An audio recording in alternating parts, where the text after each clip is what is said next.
Genie grind and watch him get rich, huh? Remember when I said I hit a lick, huh? I don't really wanna fuck the bitch, what? Willie went and made another hit, okay, like Prada on my motherfucking kid, huh? Louis on my motherfucking hip, huh? Curry how I dunk, no switch, hey, fucker gonna fuck that bitch, hey, if you ain't gon' fuck with me, you a dumb fuck, put up a hit but feel like one punch, look at my bank and I'm getting dumb rich, and I'm gonna count it up till 100,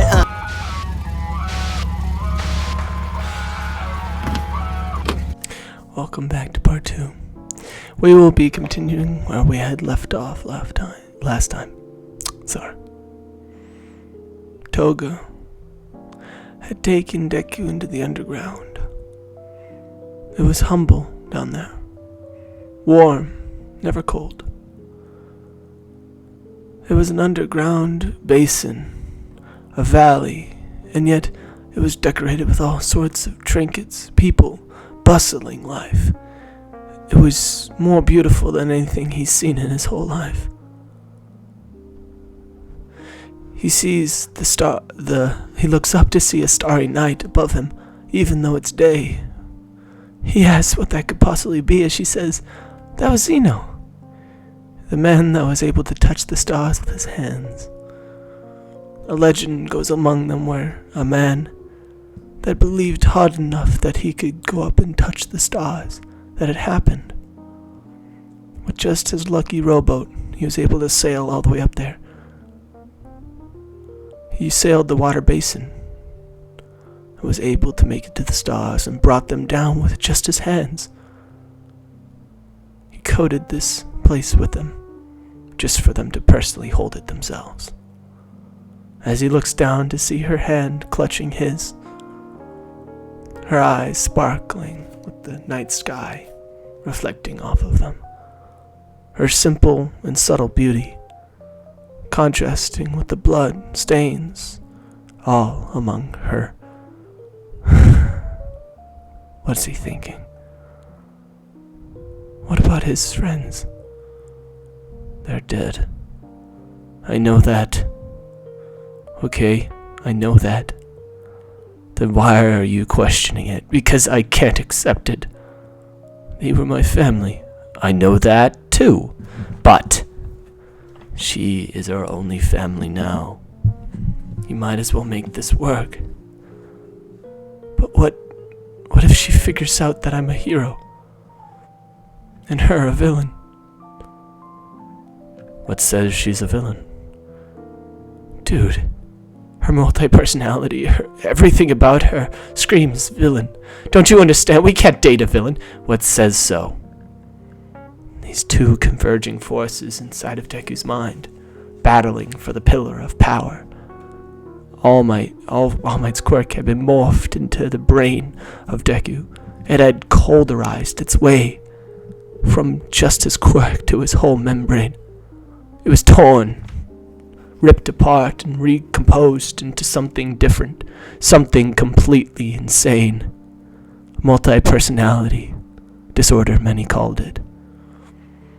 He picks her up as one takes hold once more, as the other is terrified of what he'll do while he has the power. This was his sort of romantic side, with a zest of heroicness. But all he feels is mercy for Toga's situation. As he picks her up, picking her hand up with his, as he lifts her up into the air, taking her on a walk just by her waist. As she says, "Oh, you're quite strong.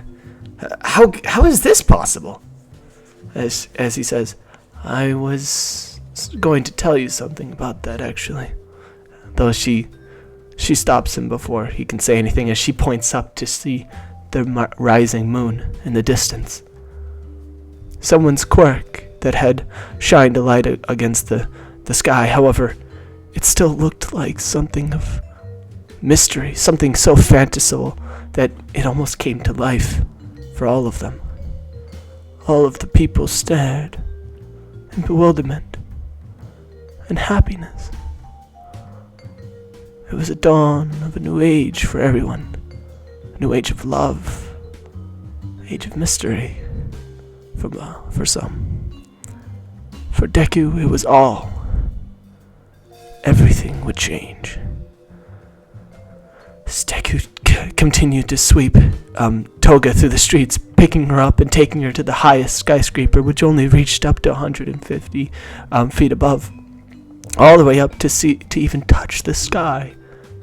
As she barely brushes her fingers across the sky, he carries her across the wind, using all of his power in his legs to kick among the sky, like a cloud dancer, a fairy of the warriors. She stares into his eyes that were blank, one blue and white, the other one red with the blood of his friends. However, the black that was left over in the rest of his eyes had been seeping through. But the white looked down to her eyes and her lips as they crossed and they made contact.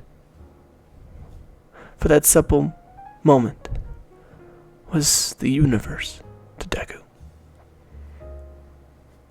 Maybe even a few planets to Toga. After all, she had never been in a real relationship before. Freaking Deku stops among the freaking skyscraper as he just realized what had happened. He had spaced out for so long he had almost crashed into the building. But then he touches down on it, kneeling himself down and allowing Toga to her feet as she blushes and takes away from his hand. He returns to normal as she says that what she said was not anything but the truth. She had never been in a real relationship. I should take it that was your first kiss then, Toga. No. Oh, as he gets visions of that time that he went down to the other side of town. The violence, the horribleness, when he had gotten lost in the forest that once he had seen the bear eating the mighty antelope. He had gotten lost down the streets that one day too. He had seen a woman penetrated by 5 men. He didn't know what he was seeing, nor did he understand how to process. He didn't understand it until today. That struck him like a spear through the heart. From nowhere, and yet it split straight through. No question. No answers either. Just death. His heart, it aches, and yet he looks back up to her to see her eyes. That starry gaze has met his too, as she says that he has it too, the star in his gaze. That she's so thankful to meet someone like him. Someone so compassionate, even though he had gone through so much. She then starts to leave the rooftop with him, leading her. As they go down into the city, they start to make their life there, going on adventures every day. He had loved life down there. Every single day was a new relationship, new times where, their relationship grew faster and faster. Nights he spent in the cars, in his house, until he had built up, the city itself. It had become the perfect underground haven. It was almost the Tartarus to the hell of this place. The in-between, basically. The part where villains that aren't really villains, people that are innocent, and yet the law doesn't believe them, can go. Everyone in the city trusted Deku. He had saved them many times from different things with mysterious power. It seemed that his only focus was to help the people, and that's all he cared about. And it was true. He only wished to protect those who trusted him, who he understood would never die. He doesn't want anyone ever to die. That life is precious to him and to Toga. He would ask Toga to shift into different people so he could get out his understandings between their wishes. His mind was starting to be filled with people. He could barely make out their faces, but their voices, that's what he could understand. He felt Momo, Todoroki, Bakugo. Even somebody like Mineta. They filled his mind, cursed it. And yet, he felt such urge to become like Toga.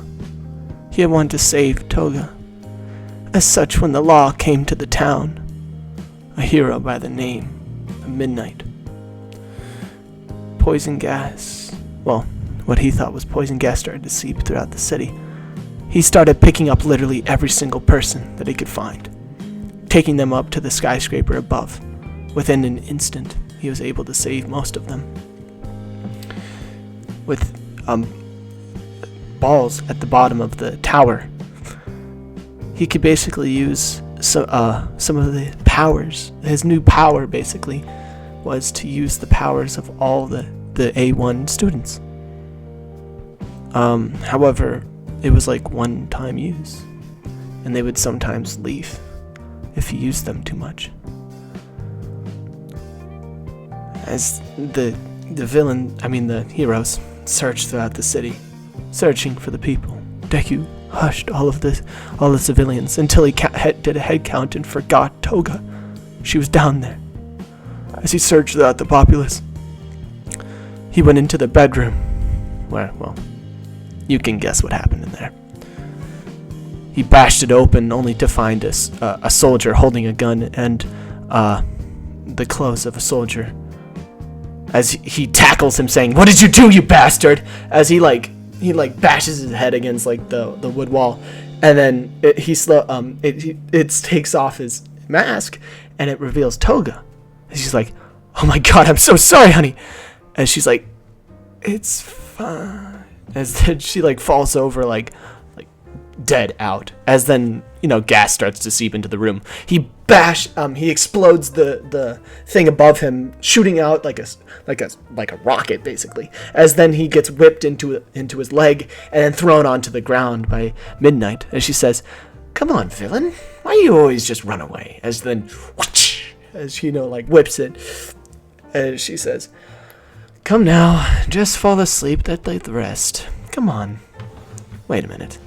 Why do I recognize you?" As he looks up, his suit from long ago was now replaced by a bunny outfit. The one that you see in the right corner there. I mean the right. He was tattered, worn. The scarf around him protected Toga, wrapped itself around her. He trusted it to keep itself on her, keep her safe forever. As he stands back up, the darkness from his eyes seeping into the ground, a gigantic tidal wave of demons, of dark matter, start to rise from the ground. As this was a tactical precision move used by Deku, by Tsukiyomi. As he starts to use their quirks, he starts to remember how they died. Tsukiyomi had gotten an arm through the chest by the Nomu. Its skeletal frame allowed it to just basically rip off its arm, sacrificing itself to the dark side, and then the other half of it, just its arm busting straight through his chest, as his rib cage teared straight through the frickin' Nomu's arm. However, the Nomu just steamrolled straight through him, his arm crushing him into the wall, and then it ripped its arm out, as he was nothing. He started disappearing from Deku's mind as the wave of dark energy disappeared. Midnight had been defeated, supposedly. Midnight had started retreating. All of the soldiers trying to get to Deku. However, he turned himself invisible using her quirk. He remembers that she had died. Somehow. What? How do I not remember how she died? She's invincible, isn't that right? Wait, will I be turned invisible forever too? As then he realizes, wait a minute, I can't even use invincibility. What? Is she still alive? As he looks down to his hands and sees that he's not invincible, he's like, oh, she's still alive. A spark of hope lights itself inside of that red eye of his. However, he's shot at by the guards, and that sinks 3 shots straight into his left arm. He grins in freaking pain as then he jumps up into the air using Sui's frog powers, jumping up onto the skyscraper and jumping all the way up, stopping the people from chasing him, and they don't know where he went. However, his arm, he was just in sheer pain by this point.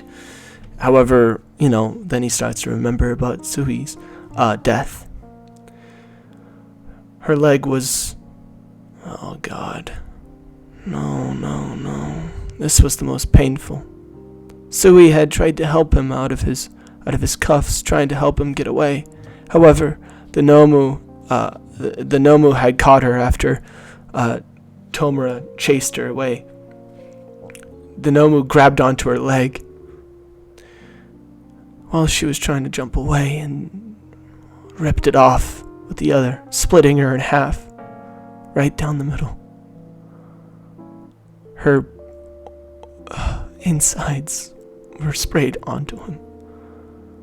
He wakes back up as he's having surgery done to his left arm.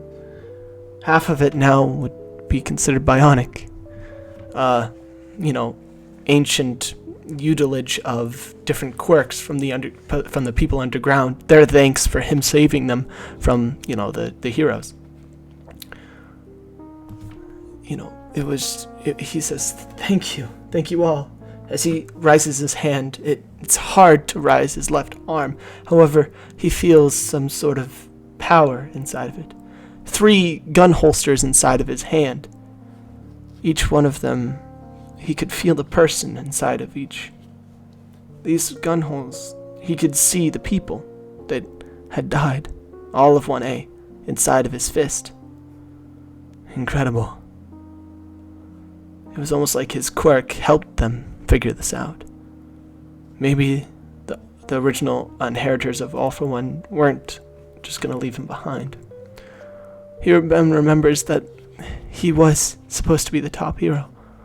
After all, he has to go up to the surface someday. He says that he has to leave the people of the village as they're all so sad to see him go. After all, they still had a festival to host for, him helping them. However, he says that he will miss them all dearly. He knows that he has to leave to where he was supposed to be. His destiny is to, continue to be the top 1 hero as he sees Bakugo in his fist. Bakugo staring into his eyes. He wonders why he didn't see Bakugo's previous, how Bakugo had died. But then he remembers that he actually saw that one. It hurts his brain, and his multifunctional brain, his different identities start to scramble as then they all start to mix. He needs to get out right now, as then Toga grabs onto his hand as he jumps away. It almost rips off her arm because it's so fast and the velocity just jerks her around, as then he jumps up into the air throughout the cave, trying to get his mind straight until he crashes into one of the domes and continues jumping until he gets to the surface world. This light, it's so blinding, the sunlight. seemed to gleam off of his eyes, but not in the way that the stars did, no. More that it beats down upon them. Judges. Writhes. As he steadily falls straight back down to the ground, stopping himself as then he opens his eyes once more. He notices an arm around his head, around his neck. He looks back and sees Toga barely holding on.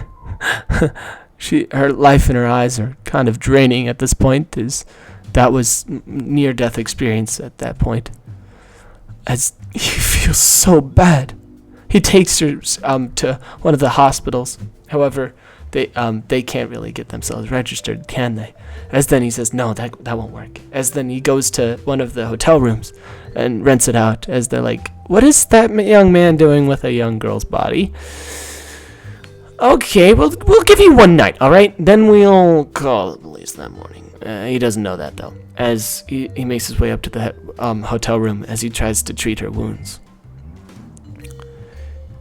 If only one of the Class 1A members had a healing quirk.